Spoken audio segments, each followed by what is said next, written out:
I'm Ryan Goodwin. I'm the chairman of the Taylor County Republican Party. I'm here with Jared Crockett, the president of the Abilene Firefighter Association. And so, Jared, what is this petition process about? So we are looking to get collective bargaining and binding arbitration on the ballot for November. And we have to collect about 4,000 signatures to be able to do that. And so we, for the last 2 weeks to a month, have been collecting signatures, trying to get that done. So we need 4,000 signatures. Where are you at right now? We're looking to be about somewhere around 2,600 signatures is what we've collected so far. So we need to keep pushing to get that 4,000 by June 19th is our deadline. So that's the ask. All right, you spoke a different language to most people when we spoke about meet and confer and collective bargaining. Can you tell us just a quick elevator speech on what the difference is? So basically the difference between the two is they're both opportunities for us to get and talk to the city management about the human component or things that we need when we talk about our job.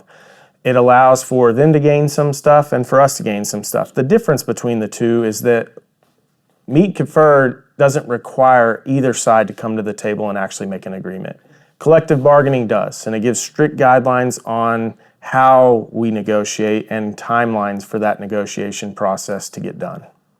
So that would mean a third party would come in and make sure that an agreement was made. Yes, and in the event we couldn't come to an agreement, we're actually asking for 2 petitions, the second one being that binding arbitration piece.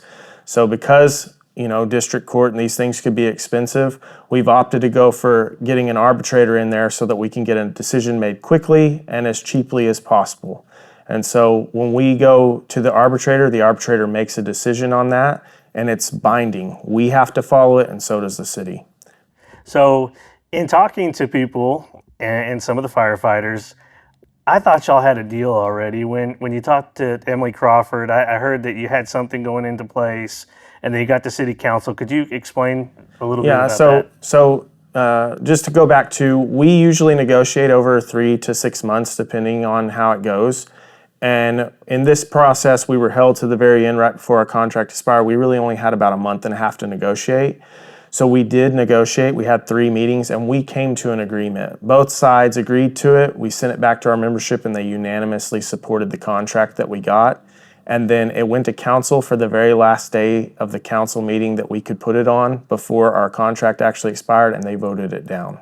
So it voided out our entire contract that we've had for the better part of 20 years. All right, so the next one that I'm really curious about, we keep on hearing about sister cities, sister cities, sister cities. When we're listening to council members, they believe that that's their role to pick the sister cities. However, for firefighters, do they believe that that's their role to also help with that, or do they believe that should be part of the negotiation? How do you get to the sister cities? What are you guys asking for? So we weren't asking to change the sister cities originally. That was from the side of the city. They were going to look at some different cities. We had no issue with them necessarily looking at cities. We just wanted to know which cities they were comparing, because Edinburgh was actually on the list of cities that they had originally compared. It has a combination fire department, volunteer/paid. So we see that across Texas. Maybe a city looks economically like Abilene, but maybe its fire department doesn't look anything like Abilene's fire department.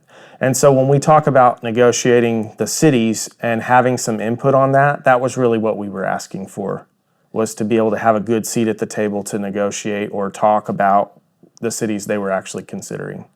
Now on these sister cities, if they were chosen at the beginning of your contract, they could be changed at any time in the contract? Based on the language that was originally in the contract, they could have changed the cities as often as they wanted to or any time in the contract period. So that was something that you may have heard if you watched the council meeting on the 26th. They had some pushback from us saying that the cities had to be set during the contract period and they couldn't change until after the contract was over, because that is what we base everything on, is those sister cities. And so we didn't want it to change right in the middle of our contract. Makes sense. You don't want a contract to change. And so you get the sister cities going. There's the ability to change them. Were the firefighters nervous about that? Very, very nervous. From December, when they told us they were doing this, all the way till we made the contract agreement, it was very concerning to our guys. What are they going to change them to, and what's it going to look like? Is that going to completely undermine our entire structure of how we're paid and everything, or is it just going to be pretty neutral and it's going to be about the same as it has been? So the argument from the city is going to be, well, we've had these sister cities, for a long time, 20 plus years. They're the same ones. However, it wasn't really brought into negotiation or talked about up until this point. Is that correct? Yeah, so we asked if we were going to actually make some changes to send us all of the information for all the cities that you're considering, and we were never given that information until way later in the process. I think they finally gave us that information about 2 hours before we showed up to our second meeting. And so it's hard to have a discussion about the cities if you don't have the data and information to look at the cities and what makes them comparable. How are you supposed to be informed? And so one of the other things I'm hearing about is, I've heard, well, firefighters are greedy. They're asking for more money. They're asking, and that's something that maybe we should touch on today because it seems to be talked about. What do you have to say about that? Like when it comes to money, and the other thing I want you to hit on is the recruitment in this conversation because those two are knitted so close together. Yeah, so if we go back, years past before we had this agreement that was put in place, we were having a lot of trouble recruiting firefighters. We may only have 37 qualified applicants that could even be hired for 22, 23 spots. And so it also takes a long time to hire firefighters. It takes about a year of the process to actually hire them. Then once they're hired, they go through 2 years of schooling. And so we don't want to see firefighters hire on Abilene. They stay here 2 years, get their schooling done, and then they just off to somewhere else where they could make a lot more money. And so in those conversations, when we got to the agreement that we had, we wanted to stay competitive and we wanted to keep firefighters here to build a career here for the next 25 to 30 years. And we didn't want to go back to where we were, where guys were working tremendous amounts of overtime because we were short-staffed and making sure that we had the coverage for the citizens that is needed. So how long have you been a firefighter? So I've been a firefighter here for 15 years. For 15 years. So you got to experience when 6 years ago when recruiting was harder, when your family was a little more stressed because you were having to work more hours and there wasn't enough employees. So what was that like for your family? Because I think that's where firefighters are afraid to go back to with this conversation that we're having here. Yeah, so just in general, I think that the vast majority of the public, they don't understand that firefighters work 832 more hours on a normal schedule than just the average person. So we work already more hours based on how our shift schedules are set up than just normal people. And then we have staffing requirements that we have to cover the trucks for safety, not only for us, but also for the citizens, because there's study after study that shows that 4 people on an apparatus can perform the same task at 60 or 70% more efficiency than just having 3 on there. And so whenever people think about, oh, my house is on fire or my neighbor's house is on fire, they don't understand that there's about 30 people being sent for a house fire to get that put out. And so like the incident that we had the other day on North 2nd, we probably had 60 or 70 people that were there putting in time and rotating through because it's incredibly strenuous to work in that environment for long periods of time. And so when we talk about fire safety and how important that is, having people who are not only qualified, but not overworked and not overstressed, and having, the amount of recruitment that you need to keep all of those things in place is very, very important for our job and our line of work. Absolutely. All right, I have to ask it. Republican chairman sitting here, isn't a labor union a Democrat idea? That's what I keep on hearing. But we're not a labor union. We're an association.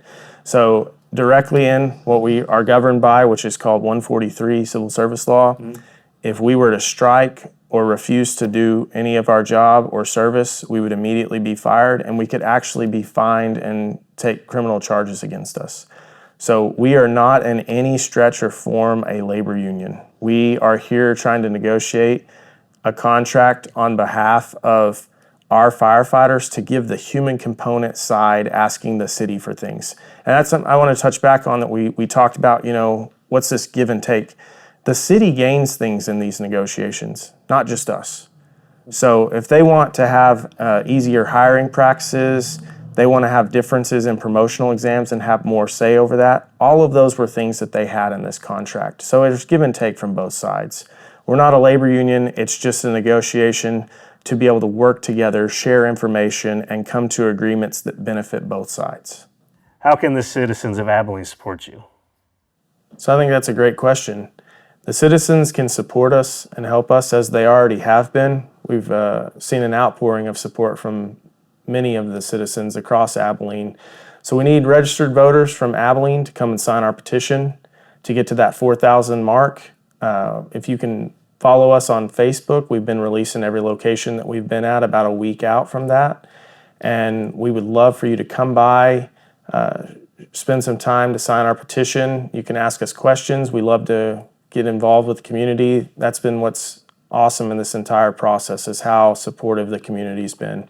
And we want you to not only sign our petition, but if you support the Abilene Firefighters, please come and vote for our petition in November when we get it on the ballot. And that's all we're really asking for is signatures. So I appreciate y'all and thank you for all of your support. Sounds great.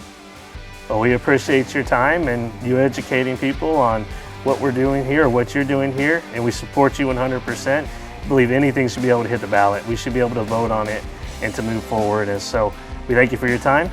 I appreciate it very much. Thank you.